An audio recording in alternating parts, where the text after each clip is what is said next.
ಮಂಗಳೂರಿನಲ್ಲಿ ನಿರಂತರವಾಗಿ ಸುರಿಯುತ್ತಿರುವ ಮಳೆಯಿಂದ ಮತ್ತೆ ಗುಡ್ಡ ಕುಸಿತ ಸಂಭವಿಸಿದೆ. ಮಂಗಳೂರು ಹೊರವಲಯದ ಕಣ್ಣೂರು ದಯಾಂಬು ಎಂಬಲ್ಲಿ ಗುಡ್ಡ ಕುಸಿದು 4 ಮನೆಗಳಿಗೆ ಹಾನಿಯಾಗಿದೆ. ಮಳೆ ಮುಂದುವರೆದರೆ ಮತ್ತೆ ಗುಡ್ಡ ಕುಸಿಯೋ ಆತಂಕ ಇದೆ. ಗುಡ್ಡದ ಕೆಳಭಾಗದಲ್ಲಿ ಸುಮಾರು 50ಕ್ಕೂ ಹೆಚ್ಚು ಮನೆಗಳಿವೆ. ಸದ್ಯ ಜಿಲ್ಲಾಡಳಿತ 4 ಮನೆಯವರನ್ನ ಸುರಕ್ಷಿತ ಸ್ಥಳಕ್ಕೆ ಸ್ಥಳಾಂತರಿಸಿದೆ. ಗುಡ್ಡದ ಮಣ್ಣು ಕೆಳಗೆ ಕುಸಿದು ಬಿದ್ದು ಈ ಭಾಗದಲ್ಲಿ ಕೊಚ್ಕೊಂಡು ಹೋಗಿರುವಂಥದ್ದು ಗಮನಿಸಬಹುದು. ಇಲ್ಲೊಂದು ಮನೆ ಇದೆ. ಈ ಮನೆಯ ಪಕ್ಕದಲ್ಲೇ ಹಳ್ಳದ ರೀತಿ ಅಂದರೆ ಆ ನೀರು ತನಗೆ ಬೇಕಾದಂಥ ದಾರಿಯನ್ನು ಮಾಡ್ಕೊಂಡು ಹೋಗಿರುವಂಥದ್ದು. ಇಲ್ಲಿರ್ತಕ್ಕಂಥ ಮಣ್ಣು ಎಲ್ಲವನ್ನು ಕೂಡ ಕೊಚ್ಕೊಂಡು ಅದು ಹೋಗಿದೆ.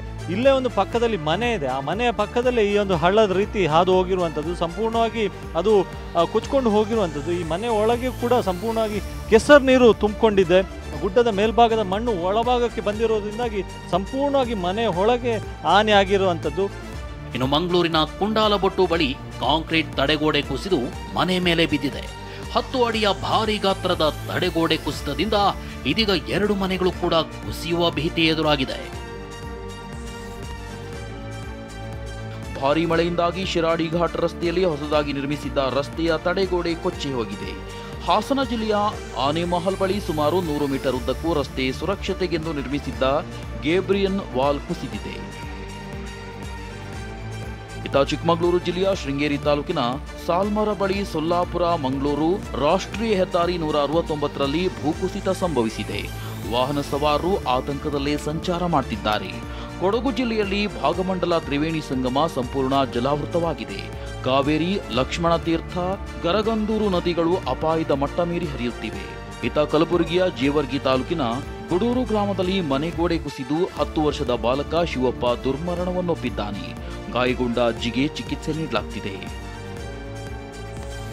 ಇನ್ನು ಪೈಲಟ್ ಸುಮಿತ್ ಸಬರ್ವಾಲ್ ಮೃತದೇಹ ವಿಶೇಷ ವಿಮಾನದಲ್ಲಿ ಮುಂಬೈನ ಪವೈನಲ್ಲಿರುವ ಮನೆಗೆ ತಲುಪಿದೆ. ಮಗನನ್ನ ಕಳೆದುಕೊಂಡ 88 ವರ್ಷದ ತಂದೆ ನಡುಗುವ ಕೈಯಿಂದಲೇ ಪಾರ್ಥಿವ ಶರೀರಕ್ಕೆ ಕೈ ಮುಗಿದು ಕಣ್ಣೀರು ಹಾಕಿದ್ದಾರೆ.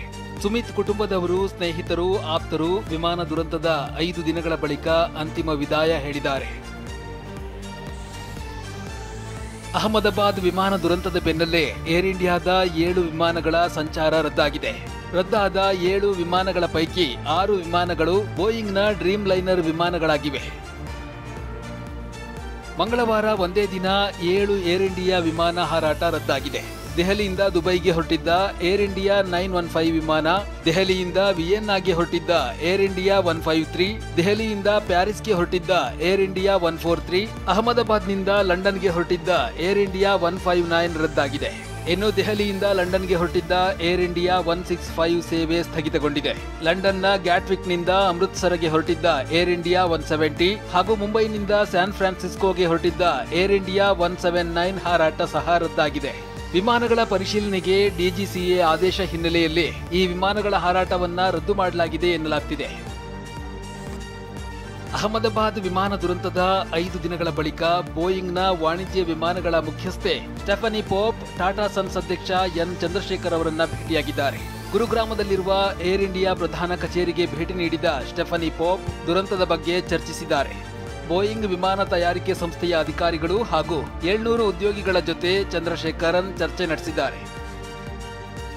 ಉತ್ತರಾಖಂಡ್ನಲ್ಲಿ ನಡೆದ ಹೆಲಿಕಾಪ್ಟರ್ ಅಪಘಾತದಲ್ಲಿ ಮೃತಪಟ್ಟ pilot lieutenant colonel Rajveer Singh Chauhan ಅಂತ್ಯಕ್ರಿಯೆ ಬೆಳಗ್ಗೆ ರಾಜಸ್ಥಾನದ ಜೈಪುರದಲ್ಲಿ ನಡೆದಿದೆ. ಪತ್ನಿ ಲೆಫ್ಟಿನೆಂಟ್ ಕರ್ನಲ್ ದೀಪಿಕಾ ಚೌಹಾಣ್ ಸೇನಾ ಸಮವಸ್ತ್ರವನ್ನ ಧರಿಸಿ ತಮ್ಮ ಪತಿಗೆ ಕಣ್ಣೀರಿನ ವಿದಾಯವನ್ನ ಹೇಳಿದ್ದಾರೆ. ಅಂತ್ಯಕ್ರಿಯೆಗೂ ಮುನ್ನ ನಡೆದ ಮೆರವಣಿಗೆಯಲ್ಲಿ ದೀಪಿಕಾ ಪತಿಯ ಫೋಟೋವನ್ನ ಕೈಯಲ್ಲಿ ಹಿಡಿದು ಕಣ್ಣೀರಿಡುತ್ತಲೇ ಸಾಗಿದ್ರು.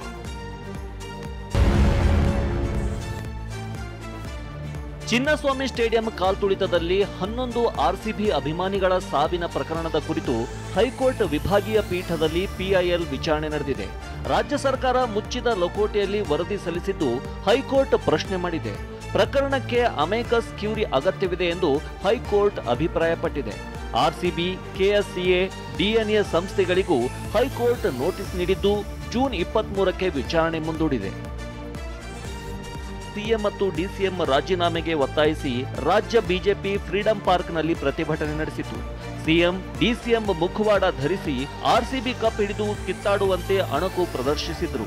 ಸಿಎಂ ನಿವಾಸಕ್ಕೆ ಮುತ್ತಿಗೆ ಹಾಕಲು ಹೊರಟಿದ್ದ ಬಿಜೆಪಿ ಪ್ರತಿಭಟನಾಕಾರರನ್ನ ಪೊಲೀಸರು ವಶಕ್ಕೆ ಪಡೆದುಕೊಂಡಿದ್ದಾರೆ.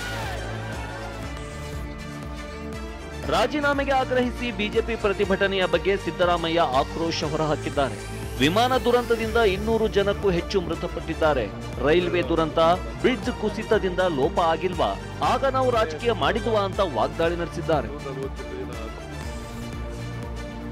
ಬೆಂಗಳೂರಿನಲ್ಲಿ ಐಶ್ವರ್ಯ ಗೌಡ ವಿರುದ್ಧ ವಂಚನೆ ಆರೋಪ ಪ್ರಕರಣಕ್ಕೆ ಸಂಬಂಧಿಸಿ ಕಾಂಗ್ರೆಸ್ನ ಮಾಜಿ ಸಂಸದ ಡಿಕೆ ಸುರೇಶ್ಗೆ ಇಡಿ ನೋಟಿಸ್ ನೀಡಿದೆ.